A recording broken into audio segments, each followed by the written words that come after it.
Welcome to morning bulletin. Andhra Pradesh ముఖ్యమంత్రి నారా చంద్రబాబు నాయుడు తన రాజకీయ జీవితంలో టెక్నాలజీ ప్రాధాన్యంపై చేసిన కృషిని మరోసారి గుర్తు చేసుకున్నారు.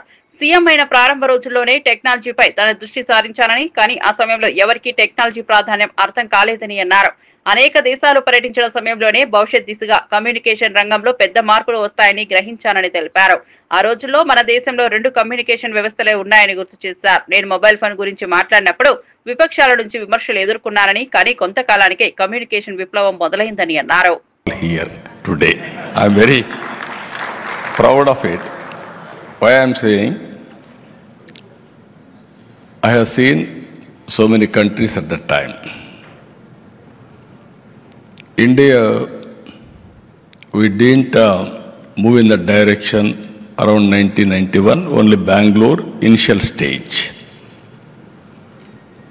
Our communication sector was very, very primitive stage. Only 2 companies, BSNL, international connectivity, BSNL, domestic connectivity, both are public sector. Some of you may remember lightning call we used to get after 10 days. In 1889, I promised in my constituency electronic exchange.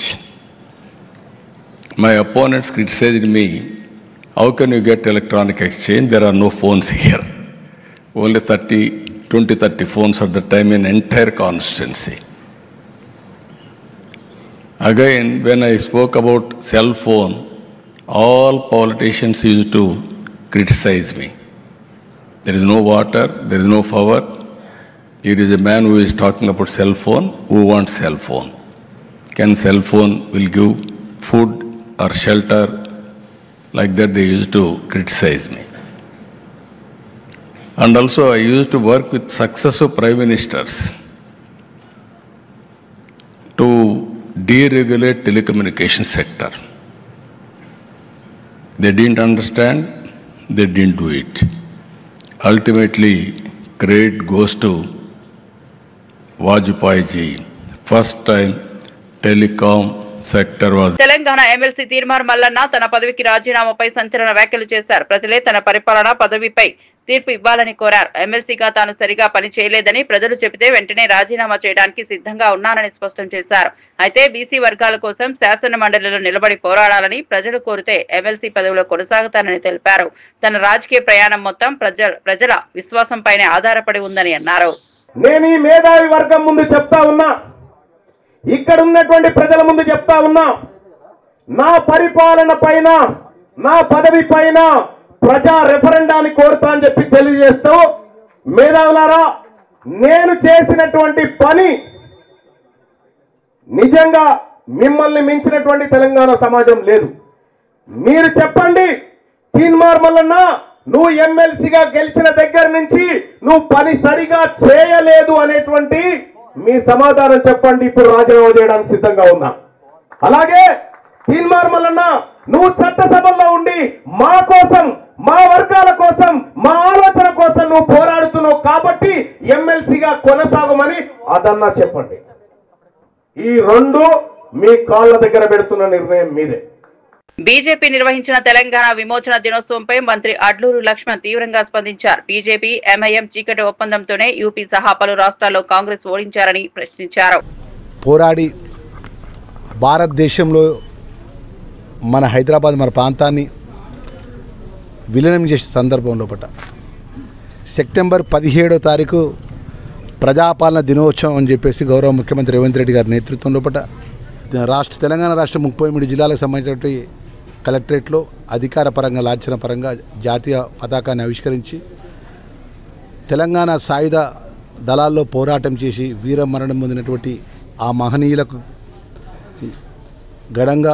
ఘనంగా శ్రద్ధాంజలి గడిస్తూ మరి ఇంత గొప్పగా కార్యక్రమాన్ని రాష్ట్ర ప్రభుత్వం అధికార పరంగా చేసిన సందర్భంలో మరి భారతీయ జనతా పార్టీ మాట్లాడడానికి ఏం లేదు.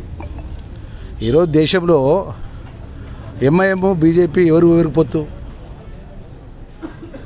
పరోక్షంగా ప్రత్యక్షంగా ఉత్తరప్రదేశ్లో కానీ, మొన్న జరిగిన ఎన్నికల్లో, గతంలో జరిగిన ఎన్నికల్లో కానీ, ఇంకా ఇతర రాష్ట్రాల్లో ఎన్నికలు అయినప్పుడు, మహారాష్ట్రలో ఎన్నికలు జరిగినప్పుడు వీరు ఎంఐఎం మీ ఇంటర్నల్ చీకటి ఒప్పందంతో అక్కడ అభ్యర్థులను పెట్టి కాంగ్రెస్ పార్టీని ఓడగొట్టలేదా?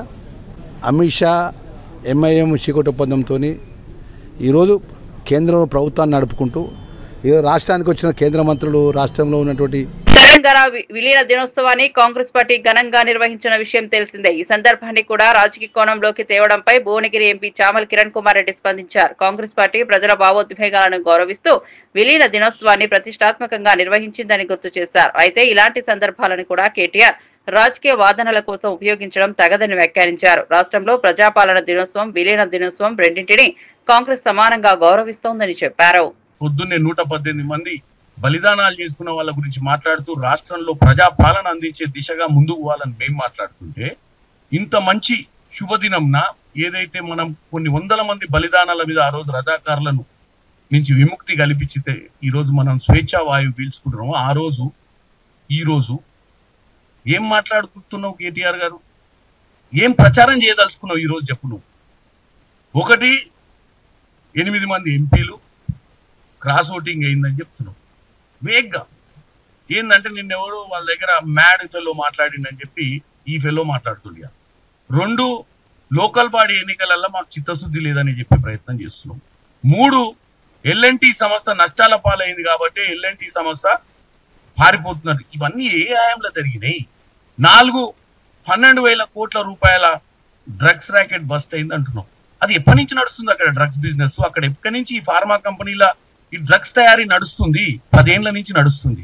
ఒక్కసారి వెరిఫై చేసుకోవాలి. తెలంగాణ ప్రజలకు ఏది చెప్పినా నమ్ముతారు. మేము వచ్చినాం కాబట్టే కేసులు పెరుగుతున్నాయి. ఈరోజు ఎందుకు పెరుగుతున్నాయి? మీరు విచ్చలవిడిగా డ్రగ్స్ ని హైదరాబాద్ లో పెడ్లర్స్ పబ్బుల ముందు క్లబ్ల ముందు మీరు ప్రమోట్ చేసిరు కాబట్టి మేము వచ్చినాక వాళ్ళని పట్టుకున్నప్పుడు ప్రవీణ్ కుమార్ ఎవరు ఐపీఎస్ ఆఫీసర్ ఉన్న ప్రవీణ్ కుమార్ చెప్తుండ్రు కేసులు పెరిగినాయి. కేసులు ఎందుకు పెరుగుతాయి? పోలీస్ ఆఫీసర్ గారు దొంగలను పట్టుకుంటే కేసులు పెరుగుతాయి. మరి దొంగల్ని ఎవరు తయారు చేసిర్రు? మన హయాంలో దొంగల్ని తయారు చేసిర్రు, మన హయాంలో డ్రగ్ పెడ్లర్లను తయారు చేసిర్రు, మన హయాంలో విచ్చలవిడిగా డ్రగ్స్ ని హైదరాబాద్ నగరంలో 7th క్లాస్ పిల్లగాని కాంచి మొదలు పెట్టించేటువంటి దందా మీరు మొదలు పెడితే దాన్ని స్వీప్ చేసే ప్రక్రియల్నే కేసులు పెరిగినాయి. ఎవడన్నా జ్ఞానం ఉన్నోడు ఏమంటాడు? కేసులు ఎందుకు పెరుగుతాయి? పట్టుకుంటే కేసులు పెరుగుతాయి, వదిలిపెడితే కేసులు తగ్గుతాయి. మీ హయాంలో మొత్తం వదిలిపెట్టిర్రు, మా హయాంలో పట్టుకున్నాం. అదొక అంశం మాట్లాడినాం. 4వ అంశం. 5వ అంశం సీఎం సెక్రటేరియట్కి రావట్లేదని మాట్లాడినాం. అది మీరు, అది కేసీఆర్ కుమారుడు కేటీఆర్ సీఎం సెక్రటేరియట్కి వచ్చేదాని గురించి, సీఎం ప్రజాపాలన అందించేదాని గురించి ఇక నువ్వే మాట్లాడితే ఎవడే వేరే వాళ్ళకి అవకాశం ఏముంటది మాట్లాడడానికి? ఇక ఎవరి గురించి మాట్లాడాలి ఇప్పుడు మనం? కాళేశ్వరం ప్రాజెక్టు ప్రాధాన్యం గురించి మాజీ మంత్రి ఎమ్మెల్యే గంగుల కామెంట్ చేశారు. సమైక్య పాలనలో దుర్భరంగా ఉన్న రైతుల జీవితాల్లో వెలుగులు నింపింది కాళేశ్వరం ప్రాజెక్టేనని ఆయన పేర్కొన్నారు. ఒకప్పుడు కరువు గడ్డగా పేరు పొందిన భూములను ఈ ప్రాజెక్ట్ సిరిధాన్యాల గడ్డగా మార్చిందని గుర్తు చేశారు. కేసీఆర్ తీసుకున్న చారిత్రాత్మక నిర్ణయం వల్లే తెలంగాణ రైతులకు నీరందిందని, సాగునీరు సమస్యల నుంచి విముక్తి లభించిందని వివరించారు. కాళేశ్వరం ప్రాజెక్టు రూపకల్పన నిర్మాణం ద్వారా లక్షలాది ఎకరాలు పచ్చని పంటలతో కలకలలాడుతున్నాయని చెప్పారు. రాత్రి 12:30 తర్వాత మేము ఊరంతా ప్రశాంతంగా ఉన్నప్పుడు గోదావరి సప్పులు వినబడుతుండే, గోదావరి ప్రవహించే సప్పులు వినబడుతుండే. మా ఊరికి 1 కిలోమీటర్ దూరం ఉంటుండే, కానీ ఏ రోజు కూడా మా ఊరు దగ్గర గోదావరి ఆగలే. మా ఊరు దగ్గర కాదు, పోచంపాడు నుంచి ధవళేశ్వరం దగ్గర ఎక్కడా మనకు గోదావరి ఆగలే. చెవులకు వినబడుతుండే, కానీ ఏ రోజు కూడా మాకు ఒక్క బొట్టు కూడా అందించే పరిస్థితి లేకుండే. మరి మా ఊరికి ఎక్కడి నుంచి రావాలంటే శ్రీరామ్ సాగర్ ప్రాజెక్టు నుంచి D80 కెనాల్ ద్వారా మాత్రమే మా ఊరికి రావాలి. అది ఒకటే పంట. రాత్రి 10 తర్వాత మా ఇళ్ళకి వెళ్ళి అందరూ గుదుపలు పట్టుకుని పోతురు, కట్టెలు. ఎటు పోతుర్రు నాన్న అంటే మన ఊరు నీళ్లు పక్క మలుపుకోతురని చెప్పేసి పొద్దున వచ్చే వారికి అందరికి తలకాయ పుర్రలు పలుకొట్టుకుని వద్దురు. మా కళ్ళ ముందు చూద్దాం, మన ఊరు వాళ్ళు తీసుకుపోతారా, వాళ్ళ ఊరు నీళ్లు మన నీళ్లు అని చెప్పేసి ఆ ఒక్క పంటకు వచ్చే D83 టైలెంట్ వాటర్ కూడా కొట్టుకొని తలకాయలు వాళ్ళు కొడితే 2 గ్రామాల కూడా ఒక్క పంట కూడా పండని పరిస్థితి నా కళ్ళ ముందు చూసాం. మేము మా భూములన్నీ కూడా బీడు భూములుగా మార్చుకున్నాం.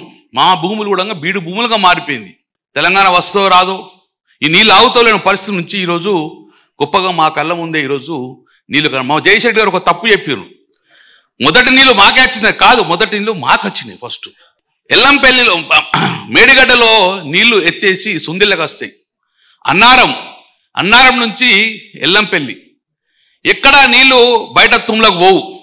అక్కడ నుంచి నంది మేడారంకి వస్తుంది, అక్కడ నుంచి కూడా ఎక్కడ తుమ్లకు పోవు. నంది మేడారం నుంచి గాయత్రి పంపుకు వస్తాయి, అక్కడ కూడా ఎక్కడ స్లూస్ లేదు. గాయత్రి మెంబర్ ఎక్కడైతే మా రాకేష్ ఉంచిర్రో అక్కడ డివిజన్ అవుతుంది. ఒకటి మిడ్మానేరు వైపు పోతుంది, ఒకటి ఎస్ఆర్ఎస్ వైపు పోతుంది. మిడ్మానేరు నుంచి పోయే లోపల ఒక ప్రప్రథంగా మేడిగడ్డ నుంచి వెళ్ళిన నీళ్లు స్లూస్ పెట్టింది కరీంనగర్ ఆచంపల్లిలో, కరీంనగర్ కొత్తపల్లి మండలంలో.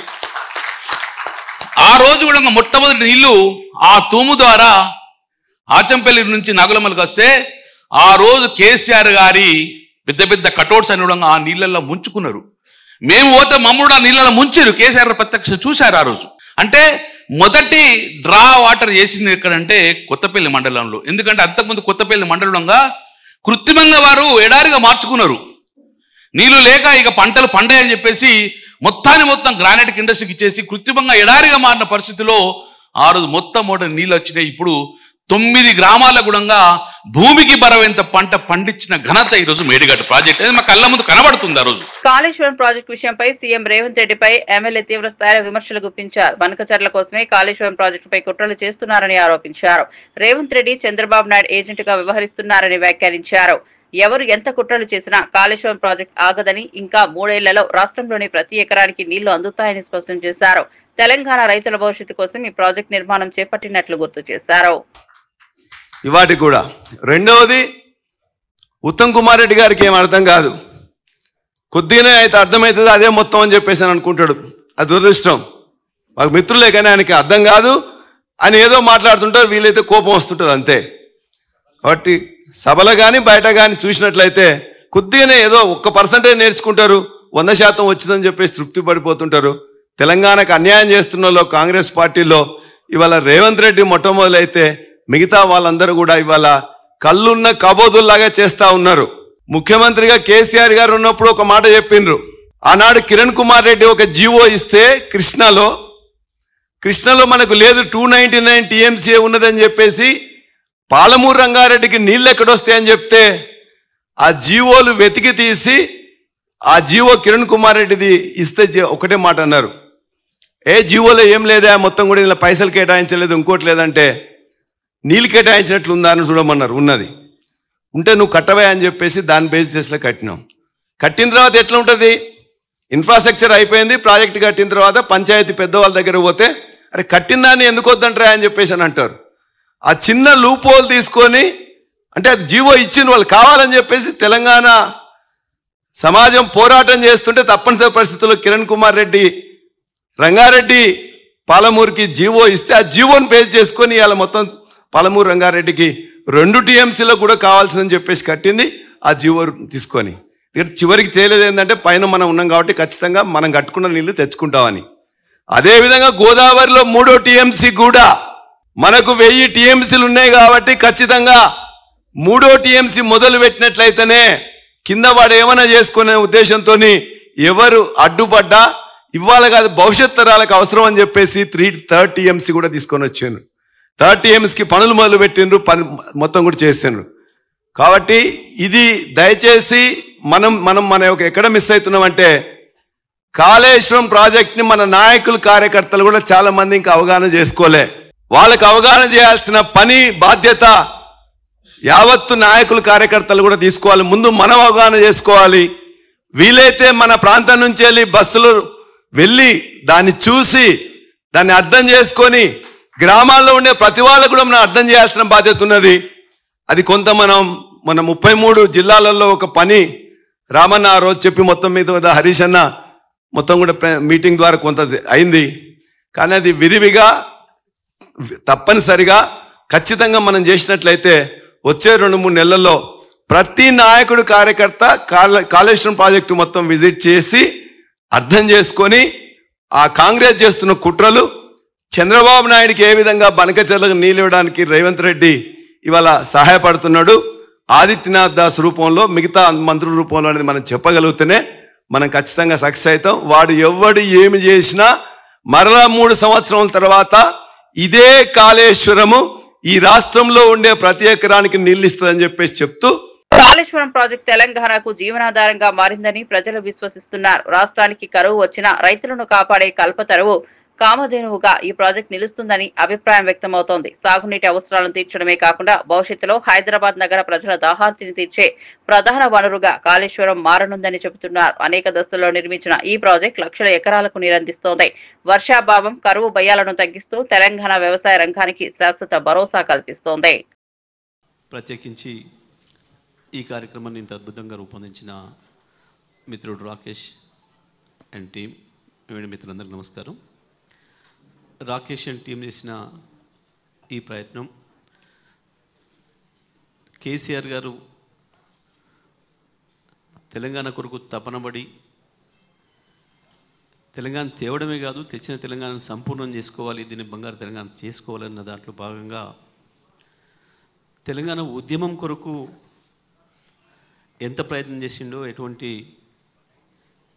యజ్ఞం చేసిండో దానికి మించి 10 సంవత్సరాలు ఎక్కువ పనిచేసిండు. ఉద్యమ సందర్భంలో రోజుకు 14-16 గంటలు పనిచేస్తే ముఖ్యమంత్రి బాధ్యతలు వచ్చిన తర్వాత రోజుకు 18-20 గంటలు కూడా పనిచేశారు. ప్రత్యేకించి కాళేశ్వరం నిర్మాణాన్ని ప్రతిరోజు తన టేబుల్ మీద నుంచి పర్యవేక్షిస్తూ ఆ ప్రాజెక్టుల నిర్మాణం జరుగుతున్న ప్రతి చోట నుంచి అక్కడ సీసీ కెమెరాలు పెట్టి ఎక్కడ ఏ రోజు ఎంత పని జరిగింది, అక్కడ ఏదైనా ఒక లారీ ఆగిపోతే కూడా ఇక్కడి నుంచి చూసి అక్కడ పలానా చోట లారీ ఆగింది, గంట సేపు అయింది, అది ఎందుకు కదులుతలేదు, ఖరాబ్ అయిందా, పని జరుగుతుందా లేదా. బహుశా ప్రపంచంలో ఏ పరిపాలకుడు కూడా చేయడు. దానివల్లనే అంత తొందరగా దాన్ని పూర్తి చేయగలిగినాం. తన మైండ్ని రంగరించి, తన శరీరాన్ని, తన ఆరోగ్యాన్ని మొత్తాన్ని కూడా దారపోసి నిర్మించిన ప్రాజెక్ట్ కాళేశ్వరం. కేసీఆర్ ఏ కాళేశ్వరాన్ని ఇష్టపడి చేసిండో, ఏ రైతాంగం కొరకు, ఏ వ్యవసాయ రంగాన్ని బాగు చేయాలని ప్రయత్నం చేసిండో, ప్రధానంగా ఆ రైతాంగం నుంచి కేసీఆర్ని దూరం చేయడానికి తెలంగాణకు నీళ్ళు ఇచ్చే శాశ్వతమైన వరప్రధానిగా ఉన్న కాళేశ్వరాన్ని కట్టడాన్ని వ్యతిరేకిస్తున్న శక్తులు ఇక్కడ కేవలం రేవంత్ రెడ్డి అనబడే గింతంతో వ్యతిరేకించడం కాదు. దీని వెనకాల చాలా దుర్మార్గమైన కుట్ర ఉంది. కాళేశ్వరాన్ని కట్టడం ద్వారా మాకు నష్టం జరుగుతుంది అనుకుని ఇవాళ బనక చెట్ల కథ అడ్డమవుతుందన్న కుట్రదారులు ఎవరైతున్నారో వాళ్ళ డైరెక్షన్లో జరుగుతూ ఉంది దీనిపైన ప్రచారం. కాళేశ్వరం మీద ప్రచారం కేవలం ఈ చెత్త కాంగ్రెస్ నాయకులు, ఉత్త కాంగ్రెస్ నాయకులు చేస్తే కావడం లేదు. దీని వెనకాల ఉన్న మీడియా కుట్ర, ఏ స్లాటర్ హౌజులు అయితే ఉన్నాయో వాటి బాసులు వాళ్ళు చేస్తున్న కుట్ర చాలా పెద్దగా ఉంది. వాస్తవానికి కృష్ణా పైన 3 రాష్ట్రాల మధ్యన గొడవ ఉంది ఇప్పటికే మనకంటే ముందు. అక్కడ ఆల్రెడీ ప్రాజెక్టులు కట్టబడి ఉన్నాయి. కృష్ణలో నీళ్లు లేని చోట కొట్లాడినా ఉపయోగం లేదు. ఏ పద్ధతులనైతే వాళ్ళు పోతిరెడ్డిపాడును అడ్డగోలుగా పెంచుకొని కృష్ణ నీళ్లను దోసుకుపోయే ప్రయత్నం చేసినారో, మనకు అంతకు మించిన అద్భుతమైన అవకాశం ఉంది, ఇక్కడే ఉంది, కాళేశ్వరం దగ్గరే ఉంది అని చెప్పి దాన్ని దొరకబట్టి దానితోని తెలంగాణను శాశ్వతమైన కరువు విముక్తిగా చేయాలన్న ఆలోచనతో కేసీఆర్ గారు తీసుకొచ్చిన ఈ ప్రాజెక్టును కేవలం గోదావరి పైన మీరు ఎట్టి పరిస్థితి. మాజీ ఎమ్మెల్యే జక్కంపూడి రాజా విద్య, వైద్యం రంగాల్లో పేదల కోసం చేపట్టిన పథకాలపై స్పందించారు. పేద ప్రజలకు అండగా నిలవాల్సిన బాధ్యత ప్రభుత్వానిదేనని, ఈ దిశగా మాజీ ముఖ్యమంత్రి వైఎస్ రాజశేఖర రెడ్డి చారిత్రాత్మక నిర్ణయాలు తీసుకున్నారని గుర్తు చేశారు. అప్పట్లోనే ఫీజు రీయింబర్స్మెంట్, ఆరోగ్యశ్రీ వంటి పథకాలను శ్రీకారం చుట్టారని వివరించారు. ఆ సమయంలో వరకు ఎవరు ఇలాంటి పథకాలపై ఆలోచించలేదని వ్యాఖ్యానించారు. అనంతరం వైఎస్ జగన్ ఈ పథకాల పరిధిని మరింత విస్తరించి పేదలకు లబ్ధి చేకూర్చారని తెలిపారు. అయితే ముఖ్యమంత్రి చంద్రబాబు నాయుడు ఇప్పుడు ఆ పథకాలను గంగలో కలిపి పేదలకు పెద్ద దెబ్బ కొట్టారని విమర్శించారు. అప్పుల బారిన పడేటటువంటి కారణాలని తన పాదయాత్రలో దగ్గర నుంచి చూసి గమనించి పేదవాడికి భరోసానివ్వాలి, వారు అప్పులు పాలయ్యేటటువంటి పరిస్థితి, ఆత్మహత్యలు చేసుకునేటటువంటి పరిస్థితి ఉండకూడదు అనేటువంటి ఆలోచన చేసి విద్య, వైద్యం విషయంలోనే ప్రధానంగా పేదవాడికి అండగా నిలబడాల్సినటువంటి బాధ్యత ప్రభుత్వానిది. అది పేదవాడి యొక్క హక్కు అని భావించినటువంటి రాజశేఖర రెడ్డి గారు ఆవేళ యావత్ ప్రపంచ దేశాలలో ఉన్నటువంటి ఇతర ప్రభుత్వాలు పాలకులు మన వైపు చూసేటట్టుగా ఫీజు రియంబర్స్మెంటు, ఆరోగ్యశ్రీ అనేటువంటి గొప్ప పథకాలకి శ్రీకారం చుట్టారు. బహుశా ఏ ఒక్కరి మదిలో అటువంటి ఆలోచన కూడా తట్టుండకపోవచ్చు. అది కేవలం రాజశేఖర రెడ్డి గారి యొక్క ఆలోచనే ఎందుకు అయ్యింది అని అంటే, ఒక గొప్ప సాహసోపేతమైనటువంటి నిర్ణయం ద్వారా ఆవేళ ఉమ్మడి రాష్ట్రంలో పాదయాత్రను నిర్వహించి ఎన్నికల ముందు మెగా డిఎస్సీ 20 లక్షల ఉద్యోగాలు, జాబ్ క్యాలెండర్ అంటూ హామీలు ఇచ్చిన కూటమి నేతలపై ఎమ్మెల్సీ పర్వతిరెడ్డి చంద్రశేఖర్ రెడ్డి విమర్శలు గుప్పించారు. 16 నెలల కాలంలో డిఎస్సీ అభ్యర్థులు నడిపిస్తూ మోసం చేశారని ఆరోపించారు. నియామక ప్రక్రియలో ఆలస్యం చేస్తూ అభ్యర్థులకు అపాయింట్మెంట్ ఆర్డర్ ఇవ్వకుండా ముప్పు తిప్పలు పెట్టారని అన్నారు. మెరిట్ విద్యార్థులు తీవ్రంగా నష్టపోయారని, వారి భవిష్యత్తుతో ప్రభుత్వం ఆటలాడుతోందని పేర్కొన్నారు. సిబిఎస్ఈలో చదివిన విద్యార్థులకు టెట్రాయించిన తర్వాత సిబిఎస్ఈ వారిని అనర్హులుగా ప్రకటించడం అన్యాయమని విమర్శించారు. ఇలాంటి నిర్ణయాలతో చదువుకున్న ప్రతిభావంతుల యువత నిరుత్సాహానికి గురవుతున్నారని ఎమ్మెల్సీ పర్వతిరెడ్డి చంద్రశేఖర్ రెడ్డి ఆగ్రహం వ్యక్తం చేశారు. 3 నెలల సమయం కనుక ఎగ్జామినేషన్స్ కనిపిస్తే వీరందరూ కూడా 3 నెలలు కార్పొరేట్ ఇన్స్టిట్యూషన్స్ కి రాకుండా సెలవులు పెట్టి ఎగ్జామినేషన్స్ కి ప్రిపేర్ అవుతామన్న ఆలోచనతో ఈ కార్పొరేట్ ఇన్స్టిట్యూషన్స్ గవర్నమెంట్ మీద ఒత్తిడి చేసి వారికి ఆ 3 నెలల సమయం ఇవ్వము, కేవలం 45 రోజులు మాత్రమే సమయం ఇస్తాము. ఈ 45 రోజుల లోపలే మీరు డిఎస్సికి ప్రిపేర్ అయ్యి ఎగ్జామ్స్ రాసుకోవాలని చెప్పి సుమారుగా 4 లక్షల మంది ప్రిపేర్ అయ్యే సందర్భంలో కేవలం 45 రోజుల సమయం ఇచ్చి వారు నెత్తి నోరు కొట్టుకొని మాకు 3 నెలల సమయం అన్నా ఇవ్వండి, మేము మొత్తం సిలబస్ అంతా ప్రిపేర్ కావాలంటే మాకు 3 నెలల సమయం పడుతుంది, మేము ఎక్కడికైనా కోచింగ్ తీసుకోవడానికన్నా వెళ్ళాలన్నా కూడా మాకు ఆ సమయం కావాలని వారు ఎంత ప్రాధాయపడినా కూడా ఈ కార్పొరేట్ విద్యా సంస్థలకు లొంగి కేవలం 45 రోజుల్లో ఎగ్జామ్స్ పెట్టేసి దాన్ని పూర్తి చేయడం కూడా జరిగింది. 22 సెషన్స్లో ఎగ్జామ్స్ కూడా పెట్టినారు. అదేవిధంగా ఇంకొక ప్రధానమైనటువంటి ఇష్యూ, వీళ్ళు 22 సెషన్స్లో ఎగ్జామ్స్ పెట్టినారు. పక్కన తెలంగాణ కానీ బీహార్లో కానీ ఆఫ్లైన్లో ఒకే రోజు ఎగ్జామ్ని కంప్లీట్ చేసి వారందరికీ కూడా రిజల్ట్ కూడా ఇవ్వడం జరిగింది. మన దగ్గర 22 సెషన్స్లో ఎగ్జామ్స్ పెట్టిన దానివల్ల నార్మలైజేషన్ అనే ఒక ప్రక్రియను తీసుకొని వచ్చినారు. ఎప్పుడు కూడా మన రాష్ట్రంలో ఎన్నో డిఎస్సీలు జరిగినాయి, ఏ డిఎస్సీలో కూడా ఇలాంటి ప్రాసెస్ లేదు. ఈ నార్మలైజేషన్ ప్రాసెస్ వల్ల ఎంత అన్యాయం జరిగిందన్నది నేను మీ దృష్టికి తీసుకొని వస్తా ఉన్నాను. నార్మలైజేషన్ ప్రాసెస్ అంటే డిఫరెంట్ సెషన్స్లో ఎగ్జామ్స్ జరుగుతూ ఉంటాయి. ఒక సెషన్స్లో యావరేజ్ మార్క్స్ తగ్గొచ్చు, ఇంకొక సెషన్లో యావరేజ్ మార్క్స్ పెరగచ్చు, వేరే పేపర్లు ఇస్తాయి. దానికి ఏం చేసినారంటే తక్కువ యావరేజ్ వచ్చినప్పుడు ఈ పేపర్ కష్టంగా ఉంటుంది, అందుకని యావరేజ్ మార్క్స్ తగ్గినాయని చెప్పి వాళ్ళ ఇష్ట ప్రకారం వీళ్ళకి మార్కులు గవర్నమెంట్ పెంచేసింది.